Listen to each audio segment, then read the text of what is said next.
You are Locked On Cardinals, your daily Arizona Cardinals podcast. Part of the Locked On Podcast Network, your team every day.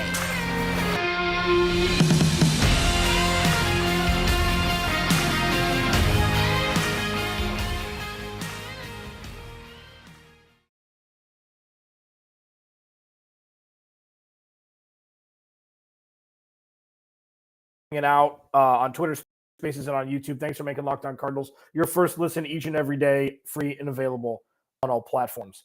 I mean, I feel like every halftime has kind of been the same. That offensive drive that resulted in a touchdown, I feel like every Arizona Cardinals fan collectively was like, thank you. Where the hell has that been? And they didn't really do anything else the rest of the half. 83 yards on the first drive, and then their next three offensive drives netted 9 yards. That last drive of the first half, unfortunate. Robbie Anderson with a drop. It happens. You know, he's new in the system. Balls, footballs get thrown, get spun differently. Like, yeah, that was unfortunate. Kyler Murray should have been sacked on fourth down. He, unlike most NFL quarterbacks, was able to get out of that tackle behind the line of scrimmage, make something happen, and then he lets go of the ball. So that's kind of like a net neutral on that play. Was supposed to be sacked, ended up not costing the Cardinals. Ho-hum, 10-7 going into halftime. The Cardinals have 6 penalties in the first half. They had 2 penalties on the offensive line in back-to-back snaps or back-to-back, play calls. I need to clarify a couple things. One, sure, no roster is built to withstand the amount of offensive lineman injuries that the Cardinals have sustained so far this season. Rodney Hudson, I don't even remember what he looks like in an Arizona Cardinals uniform with how many games he's missed. Will Hernandez, left, right guard. Max Garcia is out. They've had just issues on the offensive line. Now, having said that, Kyler Murray has been fine, all things considered, behind the line of scrimmage. He threw an interception that was luckily negated by an illegal contact by Quandre Diggs. But all in all, the offense this is what we've seen all year. We've seen flashes of wow, if they could do that 30% more of the time, this Cardinals would have more wins than losses potentially at this point. And then they take the rest of the first half off. And the defense has been fine. The defense has given up a lot of chunk gains. The DK Metcalf throw and catch was a well-timed ball, and Antonio Hamilton didn't turn around. That was on the heels of Byron Murphy dropping an interception pretty much a couple plays before it. So, all in all, the Cardinals didn't play terribly. But they look like a 3-5 team. And when you hear the announcers, it hurts worse when you hear the announcers say, these are week 1 problems that the Cardinals are dealing with. And it's week 9. It's like, yeesh. Whoops. But when you look at it in a box, that first drive for a touchdown was like, okay, it's still here. The heartbeat is still here. And the defense has a bend and don't break mentality. They only give 10 points. I will tell you this, and I do need to say this, and we'll get back more into the game, because I talked about this since June, if not before, that the perfect journey to deflect from Steve Keim and Cliff Kingsbury, both of whom got contract extensions before the season started, was if things go south, if things go sour, and the Cardinals start to lose a bunch of games in a row, and they go well below the 500 mark, Vance Joseph is going to be the scapegoat. I said it before the season started. I've said it through this season.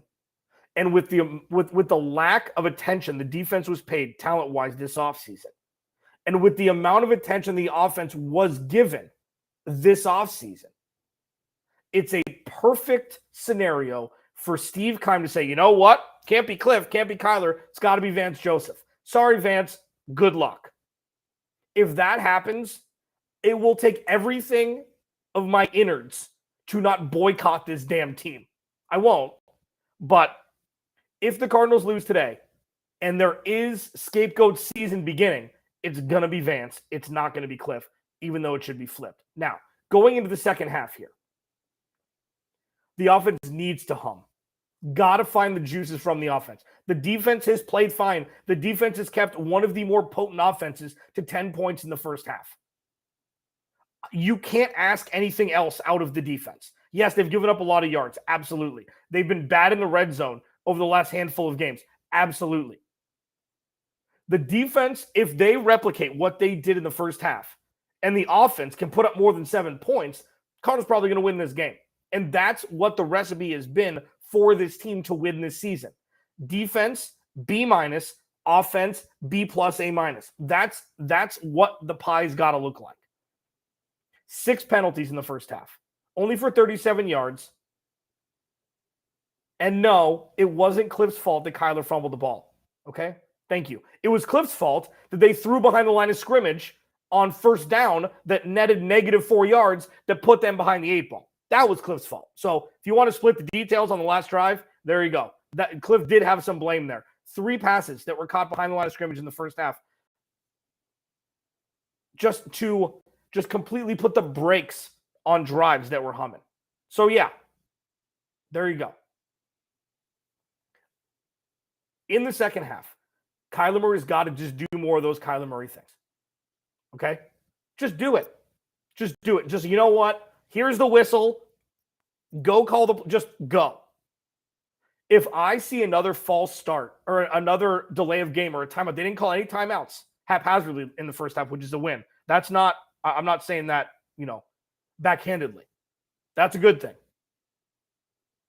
If they can just have some sustained drives of first downs and don't shoot themselves in the foot, we can see this offense start to blossom into what they're going to need to be down the stretch into the second half of this season. This is a perfect time for the Cardinals to get their second home win in a row, stay in the NFC West picture, be knocking on the door for the 7th playoff spot through 9 weeks, after really not playing all that well for a large chunks of this season. Because the goal is for all of this to stay around 500 until Hollywood Brown comes back. Because once Hollywood Brown comes back, this offense can be realized in its utmost potential. When you have 2 fringe wide receiver ones, when you have an offense that is now so deep that it can't help but put up points. That's what you need to see. The Cardinals need to stay close enough until Hollywood Brown is healthy and comes back. You hope that they can be through 12 weeks, their bye week's week 13. If they can get to 6-6 before their bye week, that's a win. And that's the lens that we got to look at it as right now. And it starts with the second half of this game. Long, sustained drives on offense.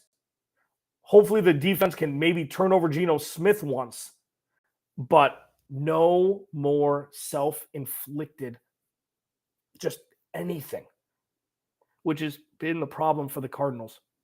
Was last week they should have beat Minnesota. 3 turnovers. 2 bad Kyler Murray interceptions and the Greg Dortch fumble muffed, 2 of which ended in touchdowns for Minnesota. We're talking about the same things every week. And it takes like a perfect half of football against a good team to really just diffuse this entire situation.